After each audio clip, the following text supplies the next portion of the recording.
Hablemos en esta oportunidad del procesamiento de muestras, esta vez desde nuestro enfoque. Empecemos con las funciones de los citotecnólogos. Los citotecnólogos desempeñan funciones relacionadas con el procesamiento de los extendidos obtenidos de secreciones y líquidos orgánicos. Este procesamiento consiste en la identificación, la fijación, la coloración, el montaje y la observación al microscopio. Otra de sus funciones es la supervisión de los auxiliares de tinción o del laboratorio citológico, que incluyen actividades como la preparación de soluciones, la utilización del aparataje y la limpieza y mantenimiento del material utilizado. La citología, por un lado, permite examinar grupos celulares de diferentes partes del organismo, convirtiéndola en una herramienta diagnóstica muy importante para el clínico. La recolección de las muestras citológicas es bastante sencilla, económica y segura para el paciente.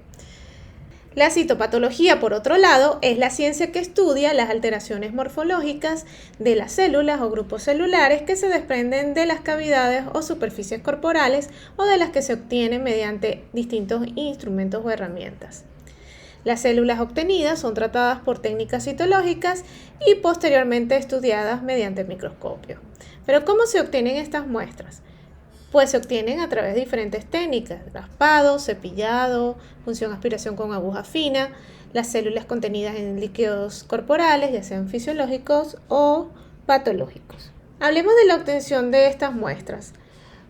Uno de los principales procedimientos es la citología foliativa, que estudia las células desprendidas de cavidades cerradas como peritoneo, zona pleural, zona raquídea y líquido sinovial, y de estructuras conectadas con el exterior como del aparato respiratorio, el aparato urinario, aparato digestivo y aparato reproductor, así como también de las superficies corporales como las mucosas y la piel.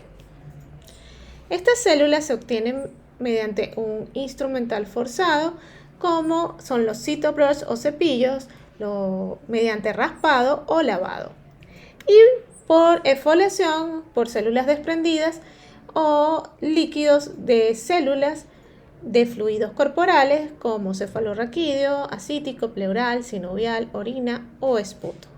En la plataforma de CitoROS-TC tenemos diferentes programas para el análisis microscópico y citomorfológico desde el punto de vista de la citopatología de los diferentes sistemas.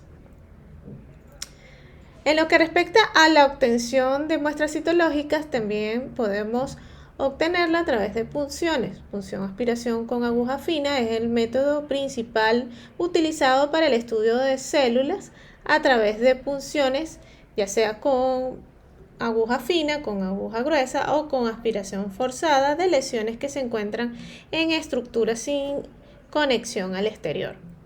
Se realiza mediante un control ecográfico o por palpación con ayuda de un equipo multidisciplinario. En lo que respecta a la preparación de las muestras citológicas, tenemos el método directo, que se emplea cuando la muestra es rica en células y hay poco líquido. Se realizan frotis de manera directa en los portaobjetos, como en los casos de la punción aspiración con aguja fina, los raspados y las improntas.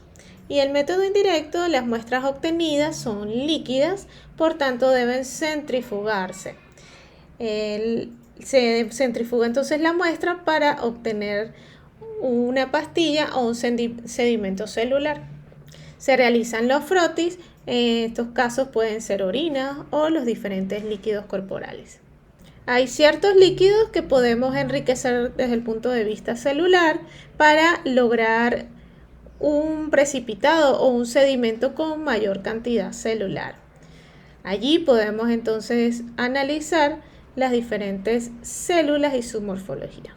Otros territorios orgánicos que se estudian frecuentemente es la piel, la próstata, las vías urinarias, las cavidades orgánicas como la pleura, el peritoneo, el pericardio, el espacio raquídeo o el espacio articular. Los más estudiados, el aparato genital femenino y masculino y el aparato respiratorio. Entre algunos estudios citológicos se destacan la investigación de células atípicas en secreciones líquidas o derrames, investigación en células atípicas después de un raspado o un cepillado en una mucosa o una lesión, en líquido acítico, en citodiagnóstico después de una citopunción, ya sea en tiroides o en mama, y el citodiagnóstico de piezas ya quirúrgicas operatorias, un pabellón o fuera de él a través de improntas, y el típico cepillado de cavidad oral. Entre otros tipos de muestras citológicas tenemos las muestras procedentes de líquidos fisiológicos como la sangre, la orina, el líquido cefalorraquídeo, el líquido pleural en casos de patología, el líquido prostático y contenidos gástricos. Asimismo, también podemos obtener otros tipos de muestras citológicas procedentes de líquidos o fluidos patológicos, como les mencioné anteriormente, el derrame pleural, el derrame peritoneal, los líquidos procedentes de las ascitis o los lavados esofágicos de estómago, las expectoraciones tipo esputo o ya un contenido quístico previo a una intervención quirúrgica. Los tipos de muestras citológicas también mencionamos las de vital importancia, pero también podemos obtener punciones hepáticas, las punciones de la médula ósea, que también son poco frecuentes, pero sí se pueden realizar. Y bueno, y finalmente las muestras procedentes de frotis de legrados, ¿okay? O de alguna intervención quirúrgica, de piezas operatorias, donde se realiza pues muestras citológicas tipo raspronta o impronta. Y nuestra acostumbrada citología vaginal, la citología exfoliativa. Independientemente del tipo de muestra citológica que vayamos a estudiar, siempre debemos tener en cuenta la calidad de la muestra. Y se deben revisar entonces múltiples factores que debemos evaluar en la fase preanalítica o la fase de toma de muestra. En la fase preanalítica también tenemos el extendido citológico, que dependiendo del tipo de muestra lo va a realizar el médico tratante. Y muy importante, el envío de la muestra al laboratorio. También analizar el procesamiento de la muestra desde el punto de vista de calidad interno en el laboratorio. Para ello, ¿qué condiciones se debe existir para una buena toma de la muestra? Para que se cumplan todos los criterios de calidad de la fase preanalítica para nuestras muestras citológicas, pues debe existir la habilidad y experiencia del personal que la realiza y la utilización del instrumental adecuado, como cepillos, láminas, medios de transporte. Otro aspecto muy importante de la fase preanalítica es la fijación de la muestra. Su principal objetivo es conservar el detalle morfológico de las células en el estado lo más parecido posible a lo que sería una célula en tejido vivo. Esto se consigue con fijadores que deshidratan las células, las inactivan sus enzimas autolíticas, coagulan las proteínas y penetran en las membranas celulares.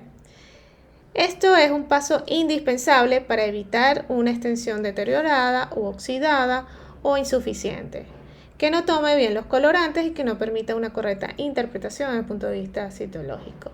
La fijación debe realizarse de inmediato a la toma de la muestra y la extensión del material citológico debe ser de forma inmediata cuando la preparación aún no se ha secado. No existe el fijador perfecto. Todos causan contracción celular y cada uno actúa con una velocidad diferente, pero el más recomendado es el fijador citológico o citospray. Entre los tipos de fijadores tenemos los fijadores alcohólicos, que son la mayoría de los fijadores usados en citología, están deshidratando las células y coagulando las proteínas. Su mayor ventaja es que son fijadores rápidos y su desventaja es que son volátiles e inflamables. Entre los fijadores alcohólicos tenemos el etanol del 96%, el metanol al 100%, el propanol o isopropílico al 90-96% y la mezcla de alcohol éter 1:1. También tenemos el líquido de Carnoy, que es una mezcla de alcohol etílico puro, cloroformo y ácido acético. El citospray es un fijador en forma de aerosol, es un producto comercial que contiene una mezcla de alcohol isopropílico y una mezcla plástica, el polietilglicol, que es la película protectora de la desecación. En cuanto a la fijación de la muestra, es necesario realizar la fijación rápidamente para evitar el deterioro de las células. Las muestras ginecológicas generalmente las realiza el personal que toma la muestra. El portaobjeto está obviamente marcado en sus extremos y contiene la muestra de exudado vaginal, exocervix y endocervix. En los casos de muestras procedentes de punción se deben fijar con etanol al 96% previo a la coloración de Papa Nicolau HE. Si se hace una punción in situ, entonces se puede dejar al aire y colorear perfectamente con tinciones rápidas de Giemsa, Disquip o Maura-Giemsa. Con respecto a la fijación de la muestra, materiales líquidos deben enviarse en fresco y procesarse de inmediato o en pocas horas. Se conservará en líquido fijador, un etanol al 50% preferiblemente. En caso de cepillados orofaringeos o esofágicos o bronquiales, se extienden las láminas del cepillado y se fijan con citospray o con etanol al 96% y se envía de forma muy similar a una citología ginecológica. En el caso de jeringas y tubos, deben también procesarse rápidamente si no se fijan. Si se van a procesar después de las 12 horas, se puede agregar etanol a un 50%. Y si es de contenido amático, se puede tomar en cuenta la inclusión de anticoagulantes o utilizar tubos con heparina para evitar la coagulación de la muestra.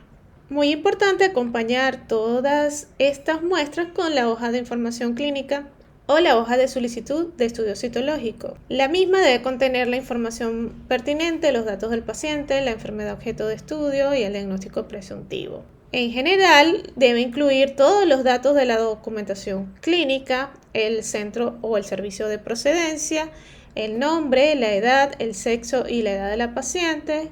Debe tener el origen del material, debe indicar su método de recolección, asimismo como un resumen breve de la historia clínica, la sugerencia diagnóstica, el tratamiento realizado y alguna información complementaria como estudios citológicos o anatomopatológicos previos.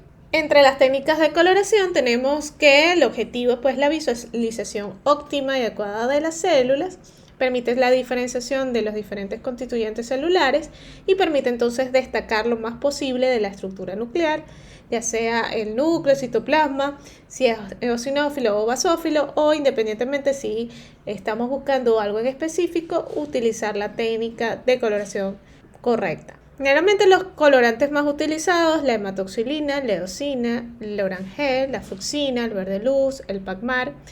Todas estas características de coloración van a teñir las células para su interpretación citológica. Todas estas muestras tienden a decolorarse mínimamente con el transcurrir del tiempo. La tinción de Papa Nicolau es la tinción creada por el Dr. George Papa Nicolau, que hoy en día lleva su nombre. Ha sufrido algunas modificaciones dependiendo del país y el centro médico que las utiliza, pero está basado en una coloración tricrómica.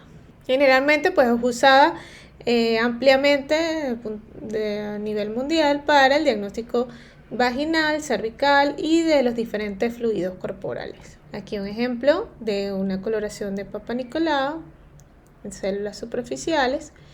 Y en Venezuela tenemos la variación de la coloración de Papa Nicolau, la que denominamos PACMAR, propia del Dr. Arfilio Martínez. Esta coloración da como resultado núcleos celulares en tonos azules y citoplasmas naranjas, rosados o azules.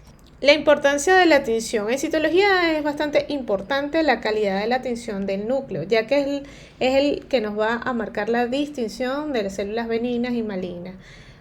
Generalmente el estudio citológico se basa en la morfología nuclear y asimismo la tinción del citoplasma nos proporciona una información adicional con respecto al origen y la maduración celular. Hasta lo más difícil se puede decir de manera simple, pero es difícil. Y hasta lo más simple se puede decir de forma difícil y es fácil. Así que te invito a que revises el catálogo de todos nuestros programas. Tienen una amplia variedad de cursos que puedes realizar totalmente en línea en la página web www.citorostc.com, y así podrás actualizarte y mantenerte informado de las últimas tendencias en el área o el servicio de anatomía patológica. Tenemos cursos desde citopatología, histopatología y laboratorio clínico. No olvides seguirnos en las redes sociales como @citorostc.